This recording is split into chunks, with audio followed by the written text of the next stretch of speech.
De lá para cá? Podemos, Estela? Obrigada, é um prazer estar aqui nessa mesa de estrelas. Obrigada pelo convite. Bom, a gente tem um tempo da crise climática que tem um descompasso muito grande, né, entre o que a gente está fazendo na prática e o que precisa ser feito de acordo com o que os cientistas nos mostram. Então, na verdade, quando a gente assina o Acordo de Paris em 2015, a gente cita ali que a gente precisa conter o aumento da temperatura em 2 graus Celsius para evitar ali os piores efeitos, mas já existe a referência a 1,5 grau. E o que a ciência nos mostrou de lá para cá, e ela se atualiza, graças, é que os nossos tipping points, os pontos de não retorno, na verdade, eles vão acontecer com 1,5 grau, os principais deles, muitos deles. E a gente também descobriu, né, a gente já está vivendo aí anos cada vez mais quentes, a gente já vive um mundo que ano após ano tem se mostrado acima de 1,5 grau já. Então nós somos a geração que já está enfrentando o impacto da mudança climática, nós somos a geração que já tem que se adaptar, que já sofre com os eventos climáticos extremos, e a velocidade das decisões ela não acompanha isso. Pelo contrário, o que a gente tem feito é dobrar a aposta no caminho errado. Então a gente vê aí a contínua aposta em petróleo, em legislações de retrocesso, como você mencionou, e esse descompasso é o que precisa resolver. E o metano eu vou deixar para os outros panelistas explicarem como ele pode ser uma alternativa, um caminho para a gente acelerar essa resposta. Péssimo, aperitivo. O Tratado de Paris era para que não ultrapassássemos 1,5 grau em relação à temperatura média do planeta até 2100. Nós vamos fazer isso em 2030, na década de 30, não em 2030. Faltam 60 anos. As emissões continuam, como a Estela mencionou. Há um negacionismo 5.0, que é o pior cenário foi retirado porque as emissões não vão chegar lá. É negacionismo porque os últimos 6 anos tornaram o relatório da IPCC já ligeiramente defasado, e nós estamos envoltos em mistério. Nós não sabemos que as águas do oceano estão quentes há tanto tempo. Perderam a capacidade de absorver carbono? Não perderam. Os eventos previstos para 15, 20, 30 anos à frente já ocorreram. E, além do mais, muitos defendendo que a sensibilidade climática, o que é a sensibilidade climática? Dobra o carbono quanto aumenta a temperatura, que o IPCC estava sendo muito conservador. E descobrindo, como a Estela terminou, para terminar também, às vezes o óbvio é bem ululante, como dizia Nelson Rodrigues. Se um ponto de inflexão se quebra, seja global, seja da Baía de Guanabara, a probabilidade de outros pontos de ruptura quebrarem aumenta. E se outros pontos quebrarem, a probabilidade de muitos outros pontos aumenta. Então nós estamos frente a uma situação muito mais grave, e a inércia se mantém. Frase essa que eu encerro, demonstrável pelo fato de que a cada ano a gente bate o recorde de emissões. Henrique, por favor. Passar uma meta que era para 2100, infelizmente. E a gente está nesse cenário de crise climática, e existem algumas soluções que não foram implementadas até hoje, que nos dariam tempo para a gente se adaptar e para a gente mitigar o máximo possível e não deixar ultrapassar o 1,5. Mas eu queria começar falando que essas soluções, como a mitigação de metano, que é a principal, ela não substitui a necessidade da gente fazer transição energética, da gente zerar desmatamento. É o nosso fracasso em ter feito isso durante 5 décadas que nos trouxe ao ponto em que estamos, onde a gente tem que fazer transição energética urgente, a gente tem que zerar desmatamento urgentemente e mitigar metano. Uma coisa não substitui outra, não existe bala de prata, a gente tem que fazer tudo, porque senão nós em 2100 a gente não sabe se vai estar aqui ou como. Então, principal mensagem é, sim, a mitigação desses superpoluentes climáticos de vida curta como o metano, eles vão nos dar tempo, porque eles ficam menos tempo na atmosfera, eles hoje em dia respondem por metade da crise climática, no seu conjunto, só o metano é responsável por 33%, a gente vai falar mais. Então, se você deixa de emitir isso hoje, em 10, 15 anos, essa temperatura não vai estar mais na atmosfera. Então, nesse sentido, permitiria, facilitaria que a gente volte para dentro do que foi acordado. Mas a gente tem que fazer agora tudo ao mesmo tempo, tudo que não foi feito até hoje. Mas eu queria falar 3 coisas, especialmente. Quando a gente está falando sobre velocidade de ação e a gente pensa nas pessoas comuns, o maior desafio é combinar a velocidade da vontade política com a velocidade da necessidade das pessoas. Sem saber, as pessoas acabam sendo algumas das maiores contribuidoras para o problema, porque a vida que é vendida para elas é uma vida que polui. É a vida prática de o plástico que você descarta toda hora, a vida plástica de você não ter coleta seletiva na sua cidade. Eu moro em São Paulo e menos de 3% do resíduo da cidade tem coleta seletiva. Tipo, eu não tenho escolha. Mesmo que eu seja uma cidadã que pensa, a minha cidade não está desenhada numa infraestrutura que me ajude a ser melhor para o meio ambiente. Eu acho que as pessoas, a nossa missão agora, e talvez o meu segundo ponto nosso principal compromisso precisa ser mobilizar as pessoas para que elas sejam capazes de fazer escolhas melhores, de quem as representa, mas, sobretudo, as escolhas pessoais. Não é mais sobre, numa sociedade em que você tem valor pelo que você compra e não por quem você é óbvio que você vai querer ser uma pessoa que polui mais. Então, porque você não sabe a diferença de ser uma boa pessoa. Então, eu acho que nesse contexto, a nossa missão é ajudar as pessoas a terem oportunidade de escolher mesmo a vida que elas querem ter, sendo uma vida que faz bem para o planeta. Bem, não há uma governança global capaz de evitar que 34 anos depois da Rio 92, cada ano a gente bate o recorde de emissões. E a gente fica discutindo 1 bilhão para financiamento climático, 1 trilhão para financiamento climático, enquanto subsidia nosso dinheiro de contribuir, subsidia os fósseis em 7 trilhões todos os anos. Nosso dinheiro é usado para esquentar o planeta mais rápido, tendo pela frente mais do que ajustes, uma transformação histórica. Queria te ouvir sobre o teste de oleodependência do mundo em função do Estreito de Hormuz. A gente viu o tamanho da encrenca, que é um mundo absolutamente refém de petróleo, e a minha pergunta diz respeito ao quanto isto contribui para a transição energética. Abro um parênteses lembrando que, do meu ponto de vista, é apenas uma opinião. Quando a Petrobras fala de transição energética justa, sem metas e prazos, para mim é papo para boi dormir. Transição energética justa, roadmap para a redução da dependência do combustível fóssil, implica em cronograma. Senão é protocolo de boas intenções, e de boas intenções o inferno, com cheiro de enxofre, CO2, metano, está cheio. Então, eu queria saber, em que medida, na tua opinião, o que está acontecendo hoje no mundo, a partir desse conflito militar e do bloqueio do Estreito de Hormuz, essa notícia favorece ou prejudica a agenda de enfrentamento da crise climática? As duas coisas, mas o poder e o dinheiro se afirmam. De um lado, a necessidade de bases mais territoriais para o fornecimento da energia está ficando evidente. E, se possível, com mais soberania e menos dependência. Mas, de outro lado, está aparecendo na mídia do mundo inteiro uma conta que é inconcebível, uma fake news. A total dependência do petróleo e o custo da gente abandonar o petróleo. Toda hora eu digo um bom preço. A conta completa é, ok, tem um baita custo abandonar os fósseis. E qual é o custo de continuar usando os fósseis? Aí ninguém fala nada e é gigantescamente maior do que o custo de começar a acelerar a transição.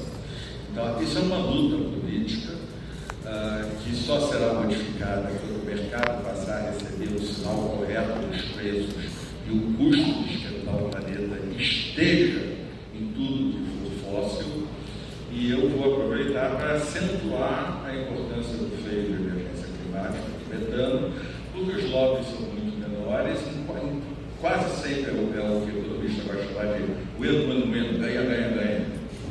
Lixão, pecuária muito mais produtiva, acabar com vazamentos de metano. O problema que resta é o arroz na Ásia, mas a tecnologia poderá enfrentar. Então nós estamos perdendo feio, mas ainda há tempo de evitar cenários nos quais não é a extinção da humanidade, etc, mas é o sofrimento num nível inacreditável de bilhões de pessoas. Bom, seguindo o roteiro, eu vou passar. A questão de mobilidade, as ações que eles vão entrar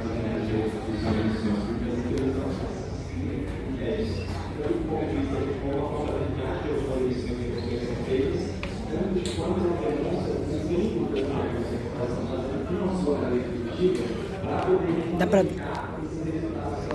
o singelo título de transição real, inclusão ou risco de exclusão.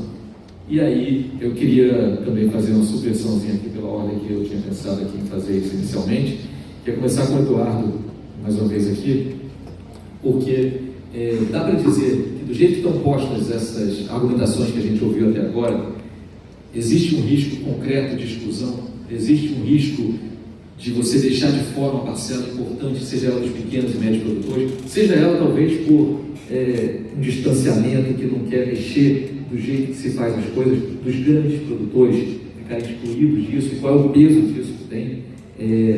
Dá para atrair o grande sem excluir o pequeno, dá para inserir o pequeno sem que isso pareça um antagonismo com o grande produtor. Como é que você vê essa ameaça, esse risco de exclusão e como enfrentá-lo, se ele existe de fato? Sim, eu acho que existem duas faces desse desafio, dois lados. Eu vou tentar trazer uma perspectiva mais otimista, mas de fato, quando a gente fala de pequenos e médios, você tem uma série de desafios muito mais latentes do que quando a gente fala de endereçar em grandes produtores. Eu queria começar colocando a abordagem da Agroforte nesse sentido, porque nós não recomendamos a exclusão de fornecedores de cadeias produtivas como uma abordagem eficiente para endereçar emissões. Isso tanto por uma perspectiva da nossa política mesmo de benefícios para pessoas, natureza e clima, então o componente social não pode ser esquecido e você não resolve isso excluindo o fornecedor. E também do ponto de vista sistêmico, você pode resolver o problema da sua cadeia produtiva excluindo um fornecedor, mas aquela produção continua acontecendo nichada e essas emissões vão acabar parando na atmosfera de uma forma ou de outra. Então a gente tem uma abordagem de sempre promover a colaboração entre empresas e fornecedores. Então sim, existe esse desafio de pequenos e médios associado à rastreabilidade, mas não apenas, outras condições, e quando a gente fala de exclusão, não só exclusão de mercados, mas exclusão de ter acesso à capacidade de implementar um sistema produtivo intensificado sustentavelmente. E a gente tem visto esse movimento de algumas políticas, regulações comerciais, que realmente estão colocando barreiras para mercados externos. O caso da EUDR, que é a regulação anti-desmatamento da União Europeia, repercutiu bastante. Mas o que a gente também tem observado é que esse mercado, que já era um mercado restritivo e justamente que era acessado já por produtores que tinham bastante condição, nesse período de adaptação, muitos deles conseguiram se adequar para conseguir se adaptar às novas exigências e continuar acessando esse mercado. E quando a gente fala de pecuária, a gente tem uma parcela significativa da produção, e até a maior parcela, que vem escoada para o mercado interno brasileiro. Então, eu acho que essa sinalização que o mercado está dando no sentido dessas exigências, esses compromissos em relação à descarbonização das cadeias, ela pode, ela representa um desafio, mas representa também uma oportunidade para esses pequenos e médios produtores, no sentido de que a gente está vendo sinais claros, de que produção mais qualificada vai encontrar também mercado mais qualificado, e um mercado que está, inclusive, disposto a pagar por esse resultado, porque é uma meta assumida, é um compromisso, e eles estão buscando esse desempenho. E aí, de novo, a rastreabilidade é justamente uma agenda essencial, crítica, porque é o que vai permitir essa visibilidade ao longo desses vários elos da cadeia, para a gente conseguir identificar onde está esse produtor, que é quem mais precisa de apoio, para que essas intervenções possam chegar, de fato, a quem mais precisa. Então, existe um desafio, mas eu acho que existe uma oportunidade, a gente precisa conseguir conciliar essas duas coisas. Yo creo que, a ver, se está pidiendo a los agricultores que respondan a 3 necesidades inmediatas: producir, adaptar y mitigar. Y creo que toda la gente entiende lo que se necesita, pero no es claro cómo. Ahora, yo creo que individualmente no pueden hacer, sino uno de lo que es como una guía de ruta. Y creo que lo que hay que hacer es, antes que preguntar si se puede mitigar, la respuesta, el punto de entrada es: hay que producir más y más resilientemente. Y una vez están esos dos factores, ahí entra la mitigación, pero por byproduct. No porque fue como diseñado, sino que el sistema de por sí es más eficiente y la eficiencia se da reflejada en el tema de mitigación, en este caso pues de metano. Entonces, la respuesta corta,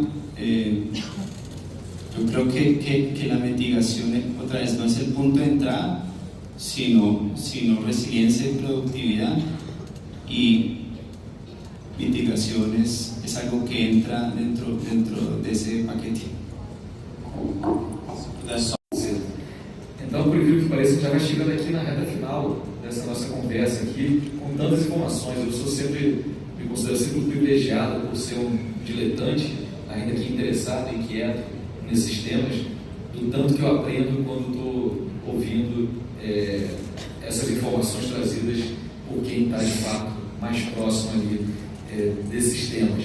E aí eu lembro de coisas correlatas, além tanto, uma entrevista que eu fiz há algum tempo, na verdade, com o ministro do meio ambiente da Ucrânia, já em plena guerra, e ele falava do custo ambiental também e sobre a produção agrícola daquele país, que é um país evidentemente agrícola, a Ucrânia, né? Essa entrevista eu fiz há cerca de 2 anos atrás. Estamos aí com 2 anos a mais de guerra, ou seja, esse custo só aumentou. Obviamente que isso vai estar acontecendo também em outras regiões do mundo, se pensar na África, que tanto precisa também de apoio, cooperação, desenvolvimento, com os conflitos na República Democrática do Congo, no Sudão e outros tantos. Ou seja, a tudo isso que a gente está conversando aqui, a gente tem que acrescer as realidades e as vicissitudes do mundo de hoje. Como se não bastasse isso tudo, ainda temos à frente da maior potência econômica e militar global, os Estados Unidos, um negacionista climático, um negacionista científico, que dificulta muito e que coloca, vejam vocês, nas últimas horas, impedimentos, taxações em cima de um país como o Brasil, mas não só, que tem a ver com o uso de mão de obra dada da escravidão, de práticas agropecuárias também indevidas, como se essa fosse a preocupação e não uma certa hipocrisia. Até os nossos parceiros europeus na União Europeia também colocam muitas vezes barreiras que são extra fiscais, com um ar de que estão de fato preocupados com a nossa produção quando não é permitido. Então, o debate é muito complexo mesmo. E eu queria, para a nossa reta final aqui, começar com o Eduardo, pensando no nosso agro, tão falado, tão criticado, enaltecido e por aí vamos. A agropecuária brasileira está sendo tratada ainda, nesse nosso debate aqui, como um problema ou como parte da solução, e como fazer para que o que eventualmente é um problema vire parte da solução. Existe uma batalha de narrativas nesse campo, evidentemente, né? Uma perspectiva de pecuária e emissões de metano, de fato, o metano é a maior fonte individual produtiva de emissões do Brasil. Então, mas eu acho que é muito mais sobre a gente conseguir construir uma percepção de que isso não é uma condição inerente da atividade, senão uma forma de como a gente escolhe fazer pecuária. E a gente pode fazer pecuária, as emissões poderiam ser muito menores. Então, eu acho que a gente precisa popularizar, né, disseminar essas boas práticas, boas experiências que a gente tem, para com isso conseguir mudar o cenário, tornar essa potencialidade uma oportunidade, uma conquista real para o setor, e com isso talvez também mudar um pouco da percepção mais negativa e reconhecer a contribuição de quem faz uma pecuária responsável, né?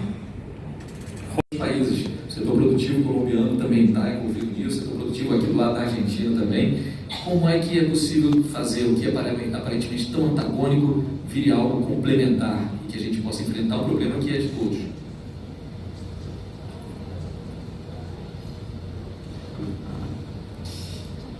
O sea, yo creo que en general, como los sistemas ganaderos aquí y en toda Latinoamérica, como sabemos bien, son el mayor uso de la tierra y son los que están emitiendo mayor metano en términos de agricultura.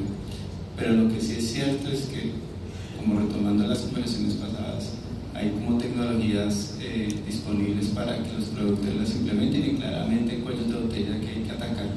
Pero lo cierto es que hay una oportunidad gigantesca de intensificar sosteniblemente esos sistemas y pasar de producciones muy bajas, porque es indiscutible que la eficiencia de los sistemas ganaderos en Latinoamérica es mala.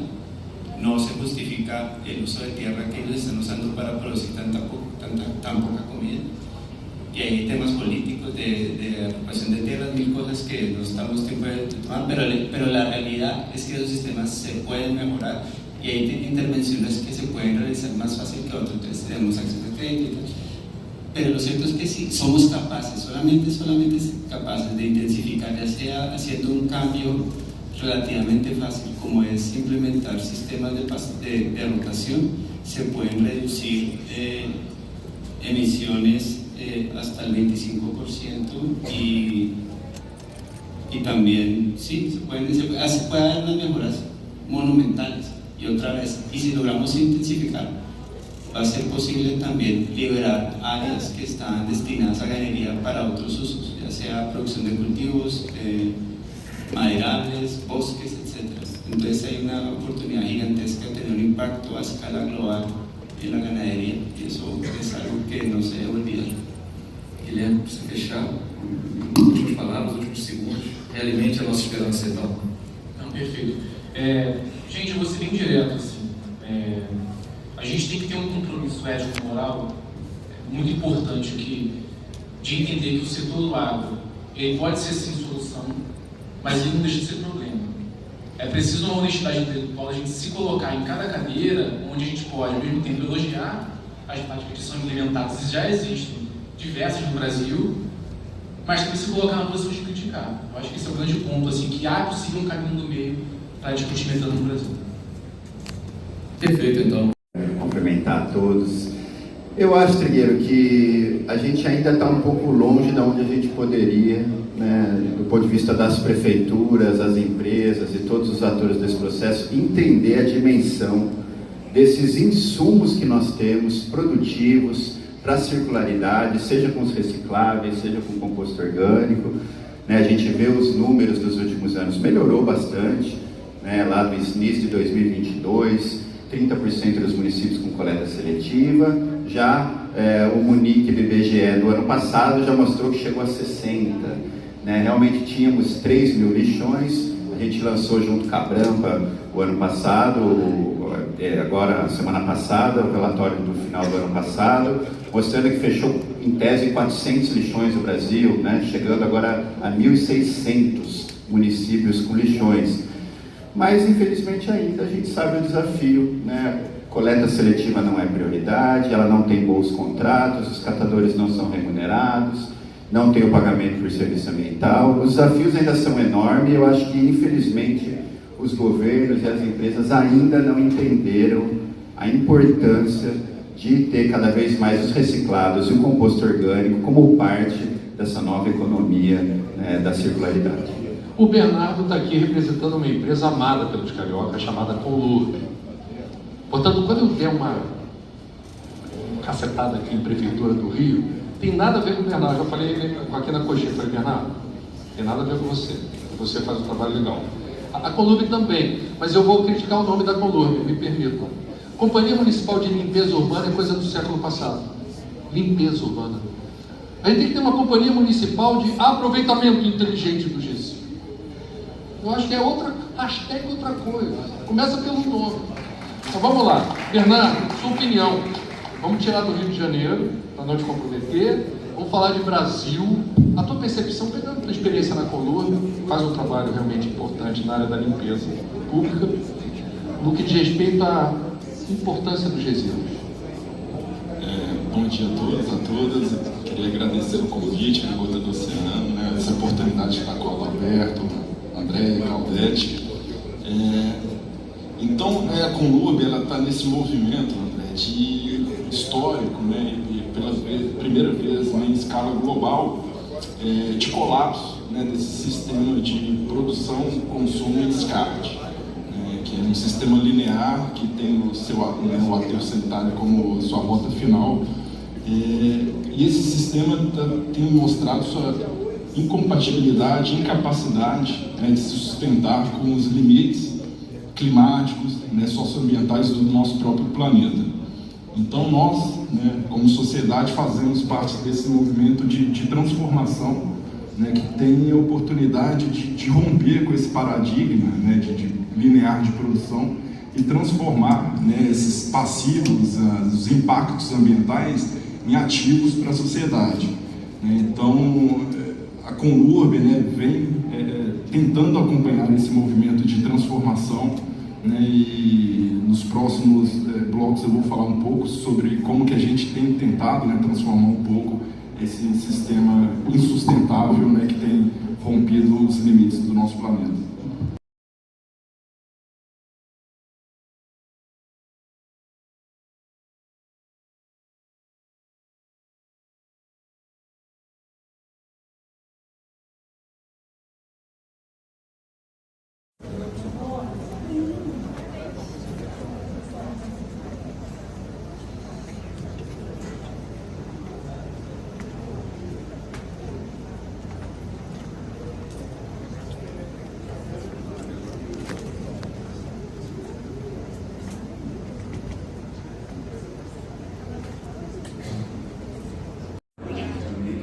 Oi! Aqui está o Museu da Manhã e nós estamos aqui no Touring. Fazendo o quê? Conforme prometido a vocês, viemos ver o Fórum de Emergência Climática, que é uma Gota no Oceano que está organizando, que por acaso vem a ser da minha irmã. Ela começou isso tudo. Então, a gente não vai pegar todos os debates, mas os principais pontos a gente pegou. E aí, em 2 anos, a reciclagem oficial saiu de 3 para 9,5. E provavelmente o ano passado, pela primeira vez, deve atingir 11 a 12, passando de 2 dias.